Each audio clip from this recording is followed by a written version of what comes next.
Eu sugeri numa palestra em Curitiba, imaginem Graziella Massafera, linda atriz, linda, inteligente, simpática, foi largada. Imaginem vocês, gente. Imaginem vocês, que também são lindas, mas imaginem vocês, né? Imaginem vocês.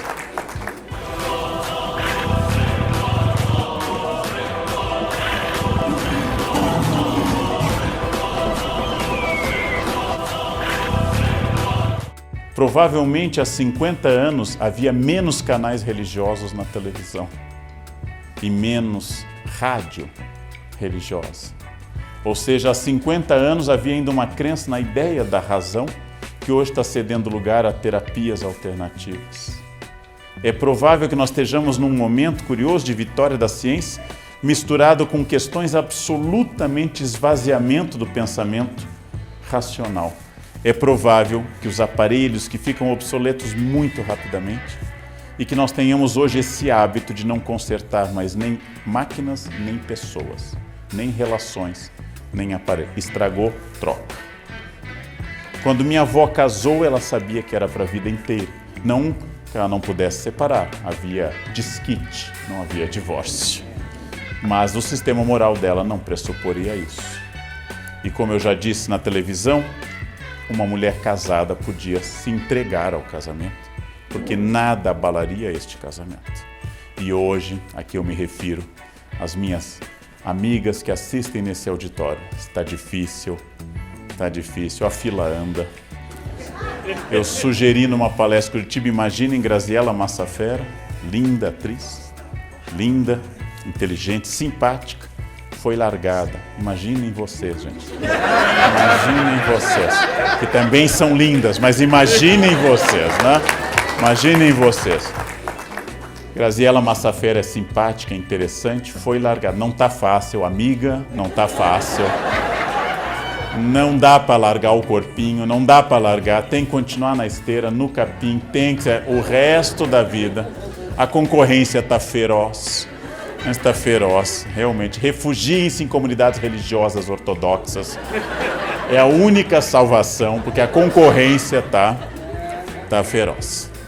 Vejam, gente, não há mais a ideia de que você conserte algo. Meu pai comprou uma eletrola na década de 70 e aquilo nos acompanhou até o doutorado. Todo celular que estraga, a chance de consertar é baixíssima. A chance de trocá-lo é maior. Isso já é uma característica do dinamismo do nosso capitalismo, mas é também uma característica do dinamismo das nossas relações. Não deu certo, separa. Não gostou da frase do amigo, bloqueia, não fala mais. Nós não consertamos mais coisas, nós simplesmente jogamos fora, trocamos. E essa é uma característica contemporânea. O grande Baudrillard, que me deu aula na França, dizia que se o século XVIII foi a Revolução Política francesa, o XIX foi a Segunda Revolução Industrial, o XX é o início da grande revolução, que é a Revolução da Incerteza. A revolução das ideias não claras. A revolução em que as ideias têm que aparecer, mas outros já podem contestá-las imediatamente. E esta é a dúvida. Nós somos, em algum sentido, a sociedade que tem a maior quantidade de dúvidas na história e é comum que as pessoas confundam o fim do mundo que lhes deu sentido com o fim do mundo. Ou seja, como o mundo que me deu sentido não existe mais, eu acho que este mundo está acabando. Você nota essa ruptura com as pessoas de mais idade, com aquele segundo de dúvida na escada rolante. A pessoa se aproxima da escada rolante, ela já viu aquilo, mas aquilo não nasceu com ela. Então ela mira no degrau, ela olha bem e dá um pulinho meio nervoso, sempre imaginando que a escada vai tragá-la, vai levá-la para uma outra dimensão. E os jovens entram na escada rolante sem medo. Nós temos sotaque na nossa capacidade de pensar o mundo. Nós temos um sotaque e este sotaque está nos levando a uma questão importante. É a era da total liberdade. É a hora que você escolhe o que você quer vestir, o jeito que você quer levar a sua vida. É a era por excelência dos gurus, dos homens que nos ensinam e as mulheres a nos vestir, a cozinhar, a pensar. É a era dos gurus e a era do esoterismo. Religião é um dos fenômenos mais tradicionais na constituição da sociedade humana, nos acompanha desde a pré-história. Religião é definidora do pensamento humano. Não confundam com esoterismo. Esoterismo são práticas mágicas, em que você diz alguma coisa para conseguir algo do ponto de vista mágico, que não tem nenhuma relação com a religião. Esoterismo são as pessoas que já estão passando rímel no terceiro olho. Esoterismo são as pessoas que acreditam que determinadas ações produzem determinados resultados. Use roupa íntima vermelha no Ano Novo que você terá amor. Imagine em que Exu você se transforma no Ano Novo. Use cueca amarela para ter dinheiro. Tenta imaginar a cena de um homem de cueca amarela. A simples imagem já deve barrar o pensamento, né? Use branco para ter paz, né? Mande essa mensagem para 10 pessoas que você vai encontrar. Ou seja, isso é esoterismo. E esses gurus se multiplicam na medida em que nós temos um outro paradigma, um paradigma muito interessante. Nós substituímos a tradicional gerontocracia, o poder dos mais velhos, geron em grego, os mais velhos, pelo poder dos mais jovens. É a primeira vez na história que os jovens dominam a técnica e não os mais velhos. Durante milhões de anos desde que o ser humano apareceu, ou durante pouco mais de 5.700, desculpe, que o ser humano apareceu, corrigindo. Sorry, passa. Sai desse corpo, pronto. Então, desculpe, nos últimos 5.700 anos da história humana. Desculpe. Eu estava na Unicamp e deu um lápis. Pronto. Então, nos últimos anos, sempre o mais velho era o que sabia que sementes plantar, quais eram as orações corretas, quais os procedimentos. Os velhos mandavam na sociedade. Ser mais velho era um atributo. O respeito que a sociedade na qual eu nasci no sul do Brasil tinha pelo meu pai era pelo fato de ser um advogado antigo. Quanto mais antigo, melhor, dentro de um limite. É claro, a juventude eterna é a novidade do século XX e o fato da juventude ser acompanhada de um domínio técnico. Todo jovem nasce sabendo tecnologia, faz parte hoje do DNA. Ele fuça 30 segundos no celular e ele sabe tudo. E eu leio o manual, um sinal claro de idade. Ele fica olhando pelo método empírico, tentando, mexendo e vai achando. Não. Se eu tenho uma dúvida de tecnologia, basta consultar alguém jovem. Aquele minuto de dúvida é um sinal de que nós não dominamos mais a técnica. E nós temos ídolos jovens. Eu vou supor que este indivíduo, que eu acho que tem, não tenho certeza que eu vou dizer 22 ou 23, isso, que ele ganhe mais do que eu. Eu vou supor válida essa hipótese. Claro que vocês não podem rir porque vocês não sabem quanto eu ganho, então não é científico rir. Dotado de um talento sinestésico corporal muito grande, um tipo de inteligência corporal muito grande. Se vocês pensarem que quase todos os nossos ídolos e milionários tradicionais, especialmente da área de tecnologia, são muito jovens. Houve um crescimento disso. E houve uma outra questão, a velhice aumentou a mesma proporção. Mas o fato é de que eu lembro da minha avó com 40 anos, e ela era uma matrona, de roupa preta e muito austera, fechada com camafeu. E hoje as mulheres de 60 estão de biquíni na praia. Não vou entrar no mérito estético, mas é uma mudança. Leila Diniz, em 1971, foi à praia de biquíni grávida e perdeu seu posto na Globo por causa disso. Era um escândalo uma mulher grávida de biquíni. Eu confesso que é sinal de idade, eu ainda acho estranho, mas esse é sinal de idade. A velhice aumentou, mas ninguém mais pode ser velho.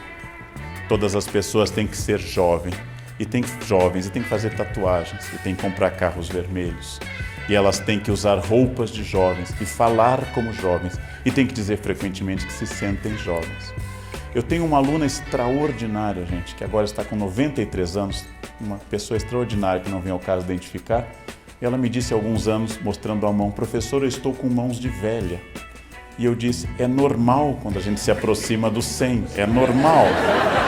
É comum na espécie humana, desde que Deus limitou a 120 os mais fortes e acabou com aqueles exageros de Matusalém e de Adão. Ou seja, é comum na espécie humana essa ampliação da velhice. E o desafio, de novo, volta ao ponto, comunicar. Porque agora a ruptura entre as gerações não é mais de concepção de mundo, mas é de linguagem.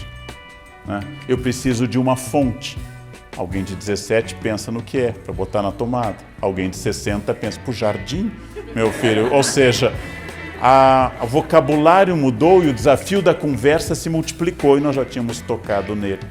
Um grande especialista em comunicação estabeleceu ainda antes do boom dos computadores pessoais, McLuhan nos advertiu que a maneira como eu uso a comunicação, os meios, as redes sociais e tudo que ele nem viu se desenvolver, marca porque eu sou marcado pela mensagem. O meio e a mensagem são solidificados numa coisa só, de tal forma que no momento que eu passo a pensar pelo celular, pelo Twitter, pelo blog, meu cérebro passa a se adaptar a este padrão. E este padrão se torna cada vez mais rápido a este respeito. E, naturalmente, a nova retórica é a falta de retórica. Escreveu no Admirável Mundo Novo que talvez o grupo Delta só conseguia ler jornais com imagens. É possível que essas imagens, fortes ou fracas, pungentes como essa de Sebastião Salgado, cada vez mais signifiquem a comunicação. E nós nos encaminhemos de novo para uma sociedade ágrafa, que não escreve, mas que lê imagens. Mas para uma sociedade, para uma escola que ainda pensa bastante através do texto. A mensagem tem que ser curta, ela não pode ser cumprida, porque senão ela não será entendida. Quanto maior a mensagem, menor a chance dela ser entendida. Quanto maior o texto, menor a chance dele ser entendido. E, acima de tudo, eu vou ter que pensar que nós temos o maior acesso da história humana à informação e a menor quantidade de tempo para aproveitá-las. Eu vou dar exemplos tirados da bibliografia clássica. Por exemplo, quando pela primeira vez uma luta foi transmitida pelo rádio, e pela primeira vez na história, nós estamos em 1921, o número de pessoas que utilizaram o rádio foi superior aos que estavam presentes ao evento. O boxe era uma das coisas mais populares no início do século XX. E esta luta entre um francês e um americano, vamos agora observar a diferença. 90 mil se acotovelaram ao redor e 300 mil ouviram pelo rádio. Foi a primeira vez que isso ocorreu e hoje isso ocorre sempre. 1000 pessoas assistem à cerimônia na Basílica de São Pedro. 1 milhão assiste pela televisão. 10, 15, 20 mil pessoas convidadas para uma festa. 1 milhão assiste de outra forma. A experiência mediada, segundo o livro que eu cito aqui, é maior do que todas as outras. Vamos tocar num campo que eu gosto muito, a música. Em 1853, um dos maiores sucessos de Verdi estreou no meu teatro preferido no planeta Terra, La Fenice, de Veneza, para 500 privilegiados. Ninguém jamais tinha ouvido a música da Traviata. Só os que estiveram ali e saíram pelas ruas de Veneza cantando a Valsa do Brinde. Ninguém mais sabia sobre essa música. Vamos avançar 100 anos nessa experiência extraordinária e vamos para 1953, quando as pessoas podiam comprar muitos long plays. Jovens vão anotando essas coisas antigas e arcaicas e poderia então pegar muitas gravações da Traviata. Isso é um disco, funciona como um disco. E ouvir a Traviata em várias versões de tal forma que é muito mais rico do que 1853, porque eu tenho uma chance muito maior. Vamos avançar para 2016. Eu posso baixar nesse instante nessa sala umas versões completas da Traviata. Eu posso baixar o libreto completo e comentado. Eu posso baixar a partitura completa. Posso baixar tantas críticas que eu não teria tempo na minha vida para ler. Nunca na história humana eu tive tanto acesso à informação. Resultado, na média, as pessoas sabem muito menos sobre a Traviata do que há 150 anos.